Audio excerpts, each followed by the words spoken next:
ओडिशार प्रथम मेयर कटक सदर निर्वाचन मंडलीर पूर्वतन विधायिका स्वर्गत निवेदिता प्रधान तृतीय श्राद्धवार्षिकी कटकर विजु पट्टनायक छकस्थित सारला भवन पालन होइछि। आज श्राद्ध उत्सव में ओडिशा विधानसभा मान्यवर बाचस्पति श्रीमती शर्मा पाढ़ी मुख्य अतिथि और मुख्य वक्ता जगबंधु मिश्र एवं सम्माननीय अतिथि भाव भारतीय जनता पार्टी जिला सभापति श्रीजुक्त सुकांत विश्वाल वरिष्ठ बीजेपी नेता श्रीजुक्त ललाटेन्दु बड़ू प्रमुख जोगदे निवेदिता प्रधान किपरि जड़े स्पष्टवादी सुनेत्री तथा कोमल हृदयर महिलाटी से विषय वक्तव्य कही। यह कार्यक्रम में निवेदिता प्रधान स्मृति परिषद अध्यक्ष सज्जन शर्मा अध्यक्षता करथिबा सभा परिचालना करथिले श्रीजुक्त भवानी प्रसाद मिश्र। यह अवसर में कटकर विशिष्ट अधिवक्ता सम्मान्य श्रीमती विष्णुप्रिया बेहेरा और कटक महानगर निगम पार्षद मान्यवर श्रीमती प्रलया बेउरा निवेदिता प्रधान स्मृति सम्मान में सम्मानित करा। कार्यक्रम में मनोरंजन साहू, दयानिधि लेंका, गीता दास, सत्यव्रत महांती, नरेश कुमार साहू और निवेदिता प्रधान स्मृति परिषद अनन्य कर्मकर्ता माने सहयोग कर कार्यक्रम को साफल्यमंडित करथिले। प्रधान निश्चित रूपे ओडिशार जड़े आगधाड़ नारी नेत्री। ओडिशा बीजेपी इतिहास निवेदिता प्रधान को बिना लिखा जा पारिबनी।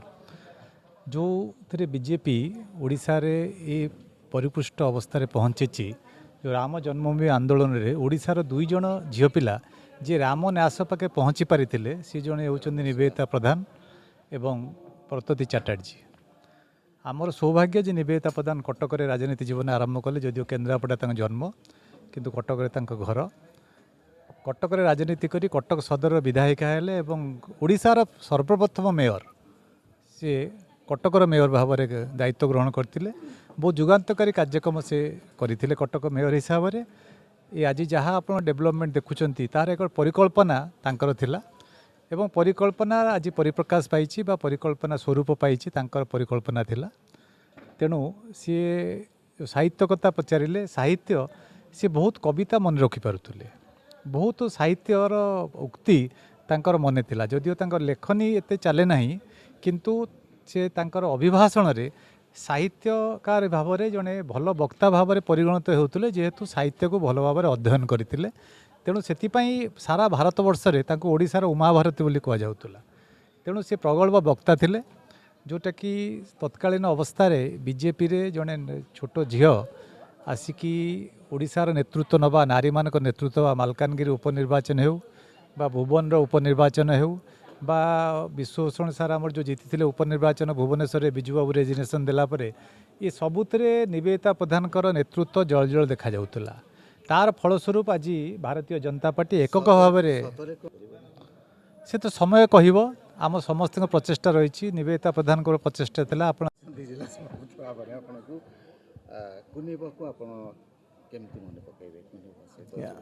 जो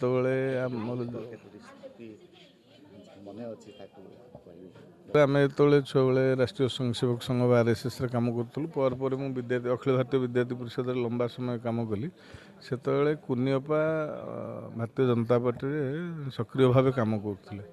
तेणुक आम छात्र संगठन हिसाब से एवं आम उभय गोटे विचार परिवार कारण जो आमर विभिन्न अधिवेशन हुए सम्मेलन हुए आजिकल जानते समस्त व्यवस्थार प्रबल से सर्टेज था। तेणुक से समय विधायक के विधायिका थे मेयर भी थे पाखे आम सब पहुँचु आर कथबार्ता टी स्ट्रेट फरवर्ड कि हृदयटा बहुत कोमल था। वास्तव में से आजिका दिन में आम समस्त प्रत्येक दल राजनैतिक नेतृत्व मान विशेषकर नुआ जो मैंने राजनीति करुँच नुआ आमर उत्तराधिकारी जो मानक आम कहूचे नेक्स्ट जेनेरेशन से गोटे उदाहरण जे प्रतिकूल परिस्थिति रे गोटे महिला गोटे चालघर जी भड़ा रोला एवं घर खंडिया तार नाला से समय बह नक माने राजनीति भाया गोटे क्लिष्ट वर्ग में कम करजक प्रतिष्ठित करे। हाँ जो दलप्रति समाज प्रति कटक प्रति जो डेडिकेशन से सब चिरस्मरणीय कटकवासी रे। आपण मैंने देखिए त्रिलोचन कानून जदि सबुठ क्या बेसी मन पका जाए कटक सहर में ताहले से निश्चिंत भाव निर्विवादीय भाव सब दलर नेतृत्व माने मूर्धन्य व्यक्तित्व कटक सर कहे निवेदिता प्रधान इज द बेस्ट। धन्यवाद। रवींद्रनाथ भोई ମୁଁ ପୂର୍ବତନ କନ୍ଦରପୁର ଗ୍ରାମ ପଞ୍ଚାୟତର ସରପଞ୍ଚ ଏବଂ ବର୍ତ୍ତମାନ କଟକ ଜିଲ୍ଲା ଅନୁସୂଚିତ ଜାତି ମୋର୍ଚ୍ଚାର ସଭାପତି। प्रधान विधायिका कटक सहर ମୁଁ କହିବି ମୁଁ ଖୁବ୍ କମ୍ ବୟସରେ କୁନିଅପାଙ୍କ ସହିତ ଯୋଡ଼ି ହୋଇଥିଲି ଏଇଥିପାଇଁ ଯେ ଆମେ ସଂଘର କାମ କରୁ କରୁ କେତେବେଳେ ବିଜେପିରେ ଆସିଯାଇଥିଲୁ ଆମର ଜଣା ନଥିଲା। କୁନିଅପା ଯେତେବେଳେ MLA ଥିଲେ ସେତେବେଳେ ମୁଁ ପ୍ରଥମ କରି ସରପଞ୍ଚ ହେଲି 2002 ମସିହାରେ ଏବଂ 2002 ମସିହାରେ ମୁଁ ତାଙ୍କ ସହିତ ଓତପ୍ରୋତ ଭାବରେ ଜଡ଼ିତ। ସେ ମୋ ପରିବାର ସହିତ ବହୁତ କିଛି ମୋର କାମ କରିଛନ୍ତି। ମୋର ବାପା ମେ ମାସରେ 2002 ମେରେ ମେଡ଼ିକାଲରେ ପଡ଼ିଲେ। ଗୋଟିଏ ଦିନ ନାହିଁ ମୋ ବାପା ଏକ୍ସପାୟାର୍ଡ କଲେ ମେ 21 ତାରିଖ। 20 ଦିନ ଯାକ ସେ ପ୍ରତ୍ୟେକ ଦିନ ସକାଳୁ ଯିବେ ମେଡ଼ିକାଲରେ ବାପାଙ୍କୁ ଦେଖା କରିବେ, ମଉସା କେମିତି ଅଛନ୍ତି, ପୁଣି ନିଜର କାମଦାମ ସାରିକି ରାତି 10ଟା ବେଳେ ଫେରିବେ, ବାପାଙ୍କ ପାଖକୁ ଯିବେ। ଏତେ ଭଲ ପାଇବା ମୋ ପ୍ରତି ଥିଲା ତାଙ୍କର।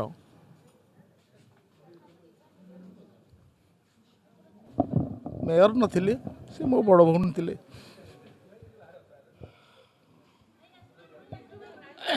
ଅନେକ ଭାବରେ ସବୁ କଥା କହିଦିଅନ୍ତି, ସମସ୍ତେ ଭାବନ୍ତି ଏଟା ଉଦଣ୍ଡୀ ଲୋକଟା, କିନ୍ତୁ ବକ୍ତାମାନେ କହୁଥିଲେ ଯେ ଉପରୁ ଯେମିତି କଠୋର ତାଙ୍କ ଭିତରେ ଭାରି ନରମ। ସେ ବହୁତ ଭଲ ମଣିଷଟିଏ ଥିଲେ ଏବଂ ତାଙ୍କୁ ଆମେ ହରେଇ ଆଜି ନିଶ୍ଚିତ ଭାବରେ ମୁଁ ନିଜକୁ ମୋ ବଡ଼ ଭଉଣୀ ହରେଇଲା। କଟକରୁ ଦାମୋଦର ବେଉରାଙ୍କ ରିପୋର୍ଟ, ଖୋଲା ଖବର।